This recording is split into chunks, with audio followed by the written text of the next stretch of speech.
Tá? Eu vou falar um pouco sobre redução de custos com o VMware NX. Novamente, desculpem aí pelo esse pequeno atraso. Tá?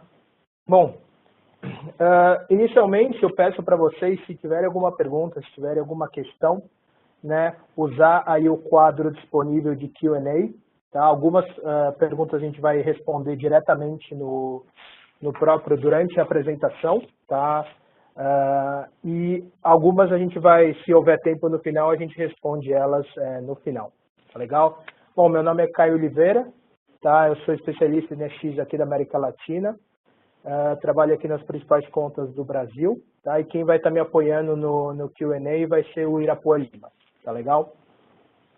Bom, até para trazer um pouco de dinamismo nessa apresentação, eu vou estar hoje falando sobre os causos de uso do NX. Tá? Eu vou tentar, até para fazer um paralelo, né, dos principais casos de uso que a gente tem com o NX, fazer um paralelo aí com o cinema.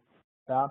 Então, para começar, eu sempre gosto de contar uma história que eu acho que a gente vê, é muito comum nos data centers, nas empresas, de qualquer vertical. Tá? A gente vê que sempre a cada 3, 4 anos, algo muito comum sempre ocorre. Né? Normalmente eu tenho lá o meu time de rede, né? Sempre buscando normalmente um refresh daquela rede, assim, cada vez as demandas eu preciso de mais banda, mais automação. Dentro das empresas a gente também tem o nosso time de segurança, né? Sempre olhando para como proteger melhor os workloads, como fazer uma proteção. Então, para isso, olha principalmente na troca dos equipamentos de firewall que estão normalmente no perímetro do data center. Vemos também aí o time normalmente às vezes é o próprio time de rede de segurança, mas são projetos específicos para aumentar a disponibilidade das aplicações. Né? Então, para cada um desses, eu estou trazendo aí referências. Então, o Cable Guy, aí o Tosh Humana, aqui o Anakin Skywalker, que a ideia era ele trazer o Balance to the Force, né? E por último aí o Homem Elástico, né? Representando um projeto que a gente tem de construção de um novo data center. Então esses são os 4 principais projetos que a gente vê todas as empresas necessitando durante esse período, né? O que acontece? Todas essas demandas, todos esses times, eles respondem aí normalmente para o CTO, para o CIO, aqui representado, fazendo paralelo com o poderoso chefão. Então, todas as demandas de switch, de roteadores, do time de rede, de firewalls do time de segurança, de balanceadores de carga aí do time responsável por disponibilidade das aplicações, e também o time que está buscando um novo data center também para aumentar a disponibilidade agora de maneira geográfica, chegam essas demandas normalmente para o CTO, para o CIO. O que acontece é que normalmente ele tem um orçamento muito limitado no ano, né, para novas aquisições, para novos equipamentos. O que acontece, ele acaba pegando e dividindo esses projetos de acordo com prioridade durante os anos. Né? Então, a gente sabe que transformações ocorrem a todo momento. Assim como o Matrix foi um filme que revolucionou tanto na questão da ideia, mas novas técnicas de filmagem no cinema, a gente vê que a VMware, né, por volta aí dos idos de 2003, também trouxe uma revolução muito grande para dentro do data center, né, onde agora o padrão do data center se tornou a máquina virtual e não mais os servidores físicos. Né? E aqui eu estou colocando o Mogwai, né, que vai estar representando os desenvolvedores que vai entrar daqui a pouquinho nessa história que eu estou contando para vocês. Tá legal? Hoje a gente sabe que os nossos clientes demandam de todos os nossos produtos, todas as soluções que a gente entrega, cada vez mais agilidade, inovação, flexibilidade. Né? Essas demandas são recebidas pelas áreas de negócio, aqui representada por uma cena que marcou bastante aí no Senhor dos Anéis, representando as áreas de negócio. E essas áreas de negócio é onde surgem essas ideias que acabam inundando os desenvolvedores pedindo mais aplicações. Né? E a gente sabe o que acontece com esse personagem quando ele recebe uma enxurrada de água, ele acaba se transformando num gremlin. Né? O gremlin aqui só uma brincadeira que ele começa agora a proliferar essas várias máquinas virtuais para exatamente atender essas necessidades que os clientes passaram, né?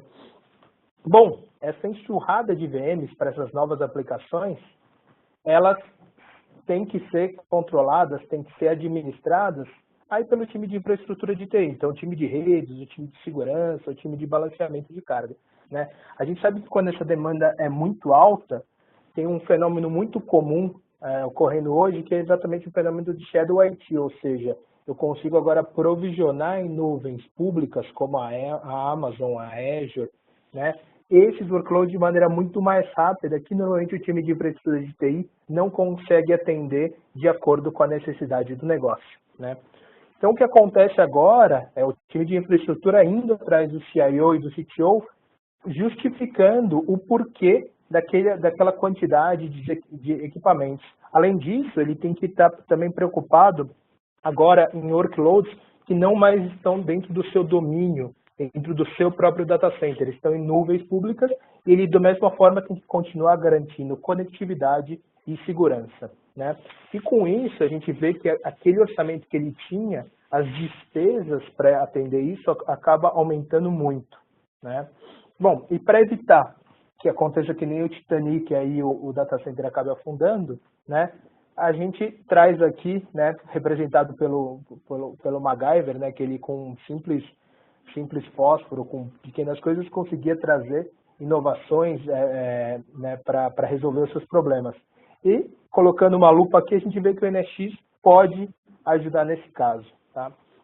Bom, para quem não conhece o NX, o que é o NX? Vou tentar falar aqui resumidamente o que seria o NX. Se eu olhar para o meu ambiente hoje, para qualquer ambiente de qualquer tamanho, o que eu tenho, né? Qualquer data center, eu tenho lá meus switches, meus roteadores, normalmente um firewall no perímetro desse data center, fazendo a proteção do que pode entrar e do que pode sair. Esses equipamentos, esses switches, esses roteadores, esses firewalls, eles provém a conectividade para os servidores. E é dentro dos servidores que rodam o coração de qualquer data center, que são as nossas aplicações. A grande maioria dos ambientes a gente vê que já existe um hypervisor, e dentro desse hypervisor já existe um switch virtual, né? Porém, às vezes eu tenho lá, dentro do mesmo servidor, em cima do mesmo hypervisor, duas máquinas virtuais, porém elas estão em redes diferentes. O que acontece? O tráfego tem que sair daquela rede, sair do servidor, ir para a minha rede física, né, fazer o roteamento e às vezes voltar para o mesmo servidor. A ideia do NX é trazer uma camada de abstração, onde agora eu não estou apenas mais fazendo serviços de camada 2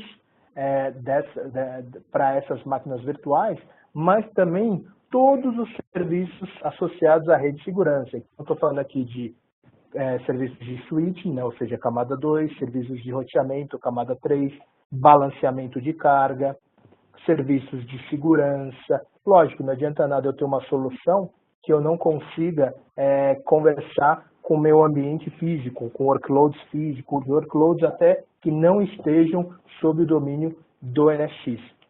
E o interessante disso tudo é que agora, com apenas um clique, né, ou seja, com apenas um portal único de configuração, eu consigo trazer automatização na criação de todos esses serviços para a minha rede. Tá legal? Para ilustrar um pouco aqui os principais benefícios que eu consigo de redução de custos com o NX, eu vou pegar um cenário muito típico de clientes aqui no Brasil. Tá? Normalmente, a grande maioria ainda possui um core colapsado, a gente vê muito switches da Cisco, né, os Catalyst 6500, onde a gente chama isso de um core colapsado, ou seja, é um core que atende tanto a minha rede de campos, onde a gente vê aí switches principalmente da família 4500 e 3700 da família Catalyst, tá? E também uma rede de data center, onde a gente vê muitos dos equipamentos Nexus 5000 e 2000. Lógico, existem outras empresas, Dell, HP, Juniper, que tem uma apresentação muito grande, mas a gente vê que hoje a grande maioria dos clientes possuem uma infraestrutura como essa. Além disso, a gente vê que nesse cenário de clientes, a gente vê uma média de 10 a 20 servidores e grande parte desse parque já bastante virtualizado, com um grau de 75% até mais de virtualização e o principal hypervisor que a gente encontra hoje nas empresas é o vSphere da VMware. Além disso, também possui um firewall de perímetro, tá? Esse firewall de perímetro, ele é responsável não apenas por proteger o que pode entrar e sair do data center, mas muitas vezes também é responsável pela proteção do tráfego leste-oeste, ou seja, o tráfego que está dentro do data center. Então, essa associação aqui é muito comum, né? A gente vê muitas pesquisas se referindo ao tráfego leste-oeste, ou seja, o tráfego que está dentro do data center, com o tráfego norte-sul, o tráfego que realmente que sai e entra no data center. E o que a gente vê na média hoje é 75%, 80% do tráfego dos data centers atualmente sendo do tráfego leste-oeste. Tá? Aqui, para essa apresentação, eu vou focar principalmente na rede do data center, tá? Eu não vou me preocupar aqui com a rede de campus. Bom, qual que é muito comum o projeto de redes que a gente vê tradicionalmente dentro do data centers, né? É exatamente o refresh que acontece normalmente de 3 a 5 anos, eu diria, né? O que eu tenho hoje lá no meu data center? Como eu comentei, os meus Catalyst 6500 no meu core da rede e os meus Nexus 5000 e 2000 no ambiente, na camada de agregação e de acesso, né? Bom, para justificar esse refresh, é exatamente aquele ponto que eu comentei, né? Hoje os estudos apontam que grande maioria, o grande percentual do tráfego hoje, ele não está mais no tráfego entrante e sainte do data center, ou seja, é o tráfego que está dentro do data center, é a comunicação entre os workloads, né? Antes eu tinha lá um servidor que tinha dentro dele a minha camada web, a minha camada de aplicação, o meu banco de dados, né? Hoje a gente sabe que esses serviços foram distribuídos e a gente consegue ter essa comunicação muito mais agora proliferada dentro do data center. Além disso, a questão de automação desse serviço se torna fundamental, né? Quando eu estou criando mais máquinas virtuais, eu preciso de mais redes, mais regras, distribuir serviços para essas máquinas. Então, com isso, a questão de automação para entregar de forma rápida e eficiente esses serviços se torna fundamental. Então, o primeiro passo hoje que a gente vê tradicionalmente os data centers fazendo é, inicialmente, trazendo um novo core de rede, ou seja, trocando aqueles antigos Catalyst por novas famílias de equipamentos, com muito mais throughput, com muito mais funcionalidades de data center. Depois disso, o que precisa ser feito é o quê? Eu aumentar o uplink entre as minhas camadas, né? Ou seja, camada de acesso para a camada de agregação e a camada de agregação para a camada de core. Tá? Por que disso? Hoje a gente tem visto muitos servidores já com placas de 25 até 40 GB, ou seja, as minhas portas de uplink que estão concentrando os vários servidores precisam ser aumentadas. E além disso, um movimento que a gente vê bastante comum nos data centers hoje em dia é a transformação da arquitetura de fora agregação e acesso, que era uma arquitetura que privilegiava o tráfego norte-sul, para uma topologia que agora privilegia o tráfego leste-oeste, ou seja, eu tenho uma camada de spine e uma camada de leaf. Então, quanto mais banda eu preciso, eu aumento os meus spines, e quanto mais portas eu necessito, eu aumento os meus leafs. A gente vê que algumas empresas também trazem soluções de automação de SDN para programar esses equipamentos, né? Onde agora, através de um portal único, o administrador da rede vai poder fazer o provisionamento único desses ambientes e, às vezes, até também oferecer para os desenvolvedores uma forma de provisionar as redes de acordo com a aplicação que eles necessitem, né? Porém, a gente sabe que esse processo é muito custoso, não apenas em termos de aquisição de novos equipamentos, mas em termos operacionais. Como eu faço essa modificação do meu ambiente, né, de forma não disruptiva, eu preciso planejar janelas, então isso acaba acontecendo, sendo muito custoso para as empresas. E aqui eu vou explicar como o NSX pode ajudar, principalmente nessa questão. Né? Ao invés de pensarmos num refresh de redes, que tal a gente pensar numa virtualização de redes? Então aqui, o argumento para a justificativa desse projeto está perfeito. Hoje o tráfego não é mais predominantemente norte-sul. É um tráfego predominantemente leste-oeste, ou seja, entre máquinas virtuais. Eu tenho lá várias máquinas da minha camada de web, falando com as minhas máquinas de aplicação, que vão falar com outras aplicações, vão falar com vários bancos de dados dentro do data center. Né?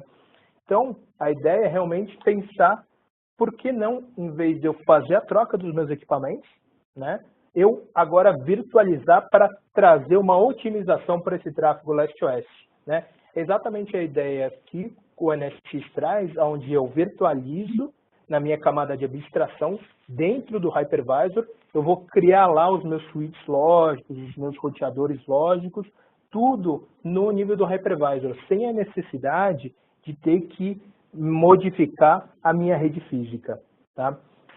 E isso tudo sendo gerenciado com uma plataforma que traz um portal único de configuração. Né? Para fazer uma comparação rápida em termos de custo, tá? Vamos imaginar que eu precise trocar inicialmente os meus cores do meu ambiente tradicional. Aí eu gastaria por volta aí de $320 mil. Para eu fazer aquela modificação, trocar só os transceivers de 10 GB para 40 GB, eu gastaria mais cerca de $40 mil. Né? E para trazer toda a automação que equipamentos, eu diria SDN Ready, suportassem, eu gastaria mais cerca de $130 mil, ou seja, um custo só para esse projeto de refresh de redes, eu gastaria quase $500 mil. Tá? Ao ponto que com o NSX, né, o custo, o licenciamento do NSX é feito igual o do vSphere, ou seja, é um licenciamento por socket físico dos servidores. Então, normalmente a gente vê os servidores com 2 sockets físicos de CPU. Então, para 10 servidores, eu precisaria de 20 licenças e o custo estimado seria por volta de $60 mil. Ou seja, comparando com o refresh total do meu ambiente, eu tenho aqui, só nesse caso de uso, cerca de 87% de economia. Tá legal?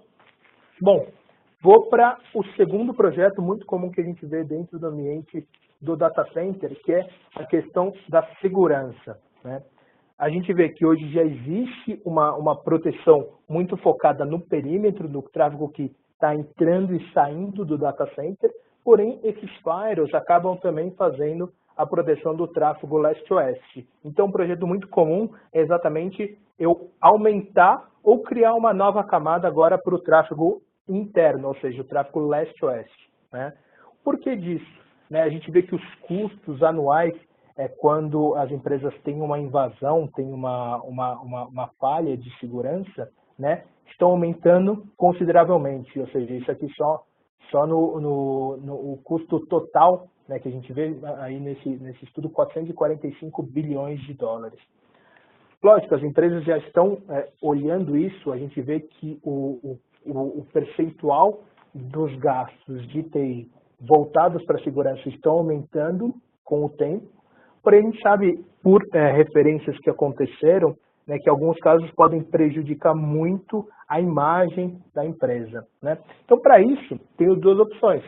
Criar uma camada com firewalls físicos para essa proteção desse tráfego leste-oeste, ou utilizar appliances virtuais, firewalls virtuais, para fazer isso. Isso aqui é muito comum que a gente vê hoje nos projetos das empresas para trazer mais segurança.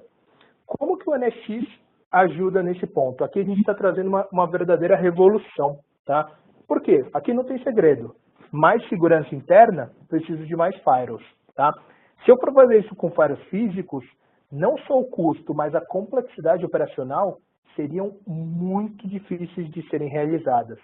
Eu poderia também utilizar firewalls virtuais para fazer isso, porém o custo continuaria muito alto, complexidade da mesma forma de eu gerenciar agora, imagine, dezenas, centenas de firewalls virtuais no meu ambiente, fora que são appliances virtuais, são máquinas virtuais. Então, a performance dessas máquinas varia entre 2 a 3 GB, mais ou menos, de throughput. O firewall do NSX é exatamente uma revolução que a gente está trazendo para dentro do data center. Por quê?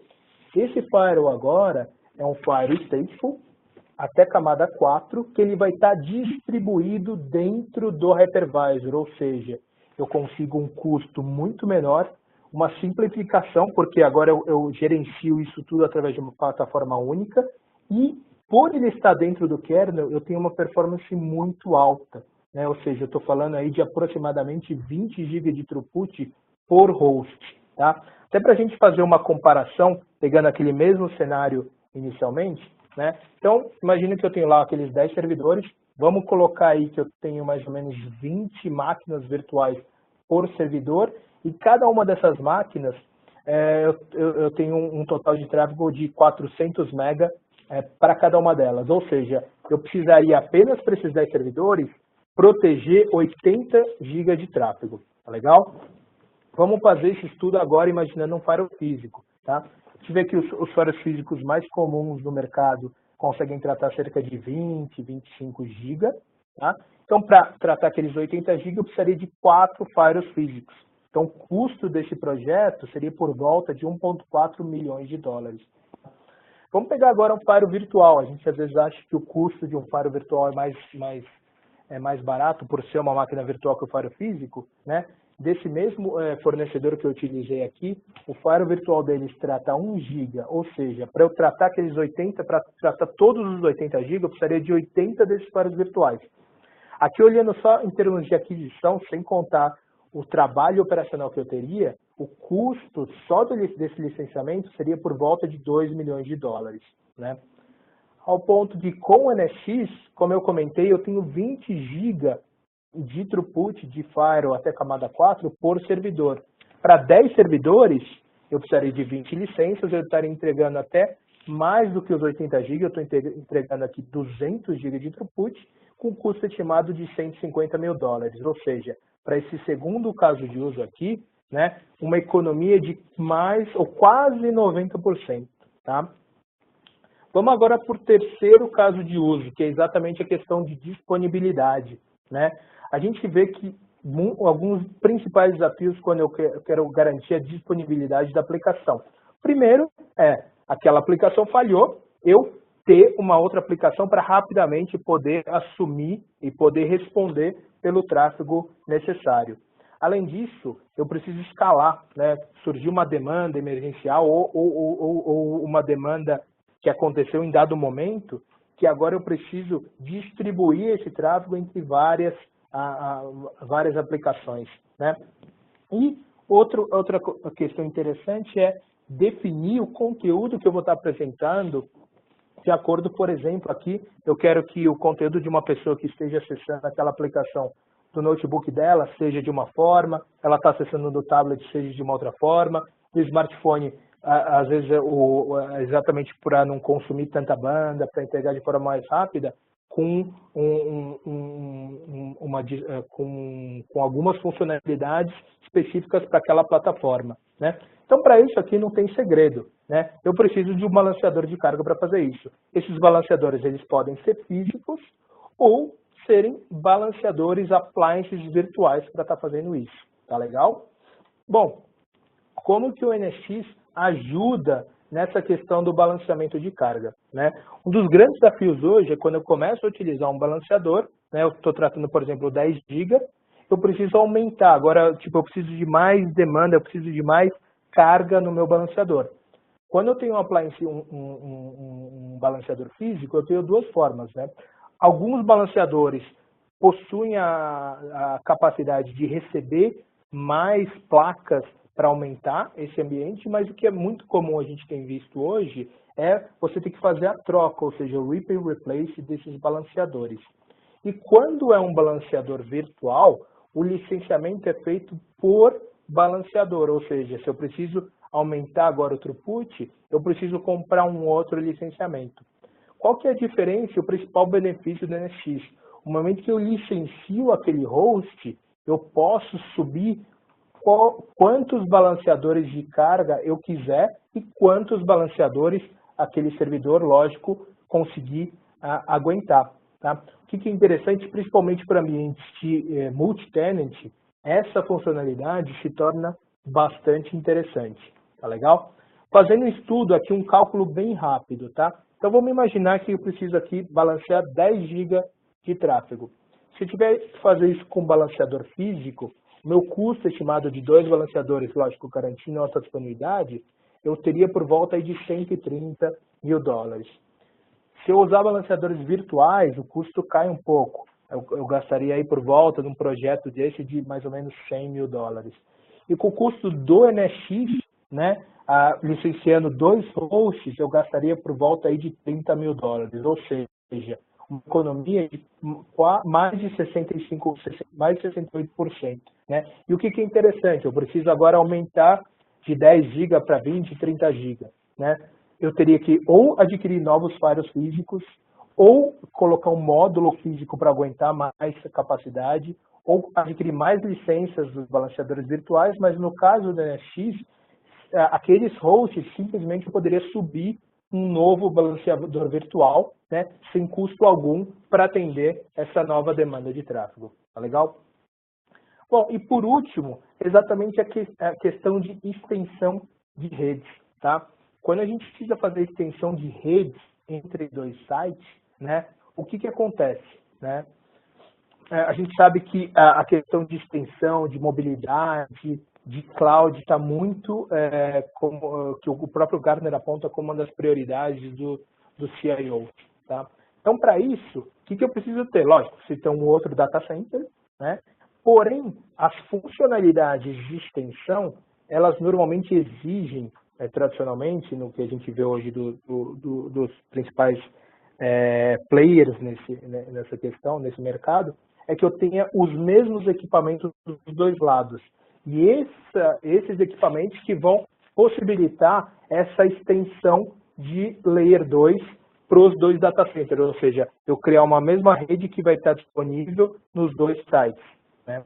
Então, isso acaba sendo bastante custoso. Eu tenho que comprar não apenas novos equipamentos que possuem essa funcionalidade em um site, mas também ter o mesmo equipamento no outro site. Tá?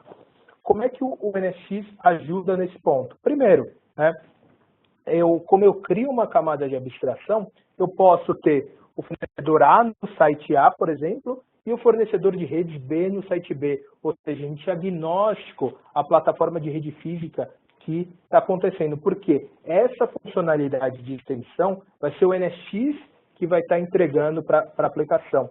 Porém, não só isso. Tá? Eu consigo agora, a gente sabe o custo, e às vezes a gente vê que esse projeto de um novo data center acaba não indo para frente, somente em custos de eu preciso um novo local para o meu data center, preciso pensar em energia, ar-condicionado, comprar novos equipamentos. Muitas empresas hoje buscando uma alternativa de nuvens. Né? A gente tem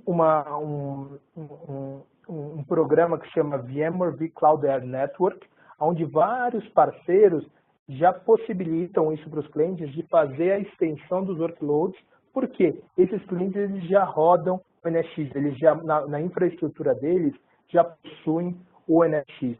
Tá? E a gente recentemente anunciou uma parceria muito interessante com a Amazon, onde você também vai poder fazer essa extensão para nuvens públicas. No caso, a primeira que a gente está anunciando é a Amazon. Então aqui, só para fazer uma comparação com esse primeiro caso aqui, onde eu teria que comprar equipamentos iguais nos 2 sites, né? Então, eu precisaria primeiro de switches com a capacidade de extensão. Então, gastaria por volta de 260, 270 mil dólares para fazer isso. Fora isso, existe licenciamento desses switches para possibilitar essas extensões, ou seja, mais 64 mil dólares. Ou seja, precisaria de 2 switches por site, gastando por volta de 330 mil dólares. O licenciamento do NX para aqueles 10 servidores, 20 licenças, gastaria por volta de 210 mil dólares. Imaginando que eu teria 2 sites, seria uma comparação de um projeto de 660 mil dólares para um projeto de 420 mil dólares, ou seja, uma economia de maior que 36%. Tá? Bom, então para evitar que os nossos data centers acabem ficando defasados, eu acabe tendo que cada ano fazer um projeto específico, com o NX eu consigo trazer todos esses projetos num mesmo ano e tendo uma redução de custos muito interessante. Vamos, por exemplo, fazer uma comparação final aqui e pegar todos aqueles casos de uso e juntar. Então, um projeto tradicional aí de redes, para fazer toda a atualização dos meus suítes, dos meus equipamentos e possibilitar funcionalidades de automação e de SDN, eu teria o custo estimado aí de quase $500 mil. Né? Para a questão de proteção do tráfego leste-oeste, né, ou seja, do tráfego dentro do data center, mais $1,4 milhões.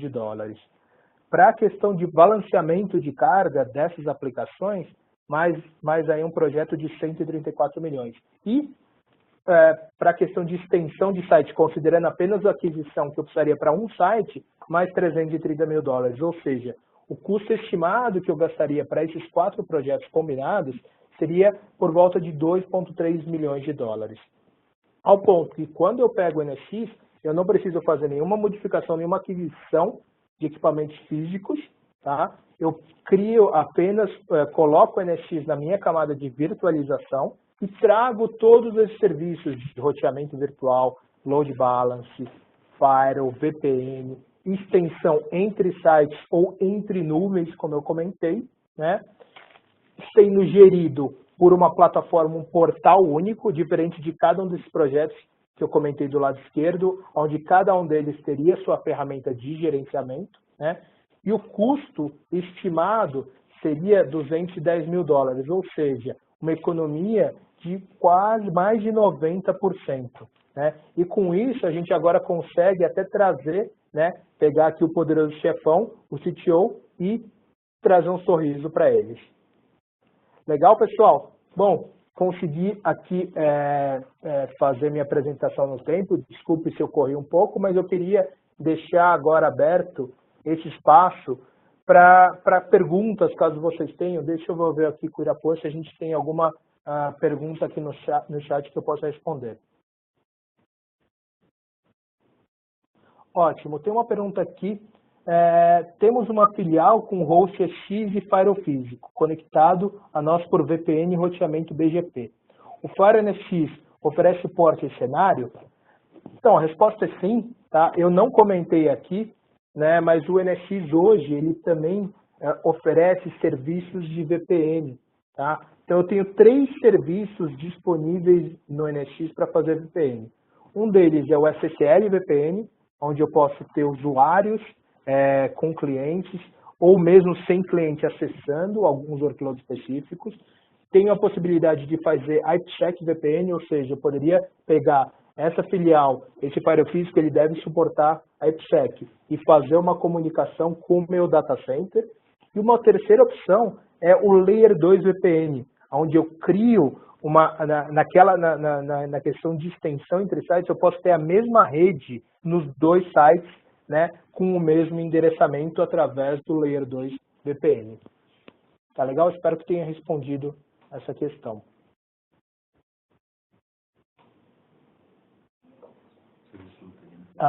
Uma outra pergunta aqui, né, se o NX tem serviços de UTM e firewall de aplicação. Não, né, hoje o NX, ele, como eu comentei, ele atua até a camada 4, né, ou seja, IP e protocolo. Tá? O que a gente tem é integração com vários parceiros aí de segurança que fazem esses serviços de camada 5 a camada 7. Por exemplo, a Trend Micro, Palo Alto, Checkpoint, Fortinet, Symantec, onde eu consigo integrar com o NX e com essa integração eu trago uma automação para esses serviços de camada 5 a camada 7. Tá legal? Acho que um dos próximos webcasts, NXcasts que a gente vai fazer, a gente vai tratar exatamente sobre isso. Teve uma outra pergunta aqui, acho que muito referente do que eu acabei de comentar, sobre a integração com o Tip Point e a Trend de Security, tá legal? Então, hoje a gente tem integração com a Trend, com a Tipping Point a gente não possui essa integração, mas nada impede de você continuar rodando da forma tradicional, né? O que o NSX traz, ele traz uma integração para trazer uma automação para esses serviços, tá legal? Vamos ver se tem mais alguma questão aqui.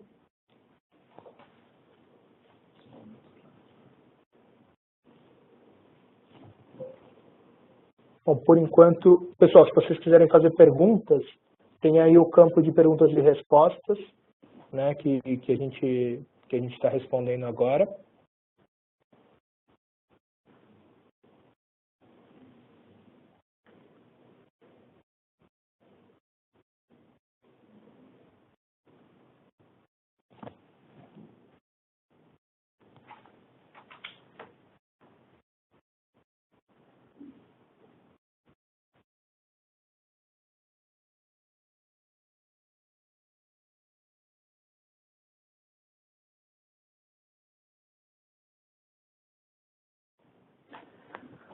Bom, pessoal, então como não temos mais perguntas, a gente está encerrando aqui esse NSXcast. Tá? Eu já convido a todos para o nosso próximo NSXcast, no próximo mês, tá? Que a gente vai estar falando sobre arquitetura de segurança VMware. Tá? Então, a gente vai estar explorando com mais detalhes, entrar mais a fundo em como que o NSX consegue, não só o NSX, mas todas as soluções VMware conseguem trazer um data center totalmente seguro.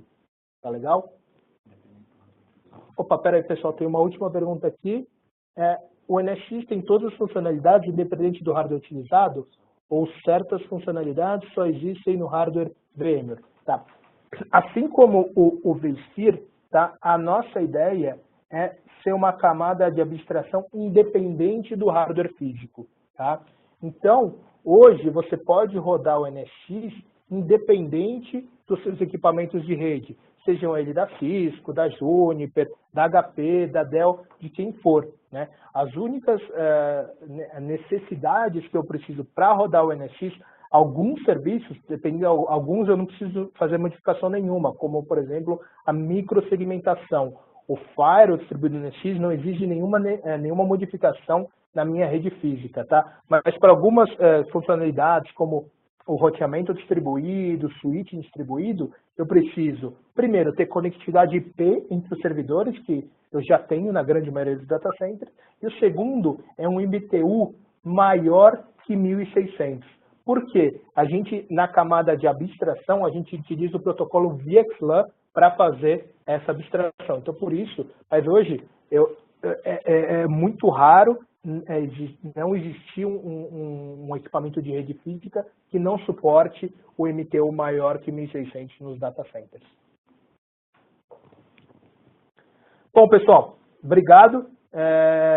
Espero que vocês tenham gostado. Comentários, feedbacks, ficam aí meu e-mail para contato, oliveirac@vmware.com, tá? E agora, ficamos aguardando vocês no próximo NSXcast. Até mais.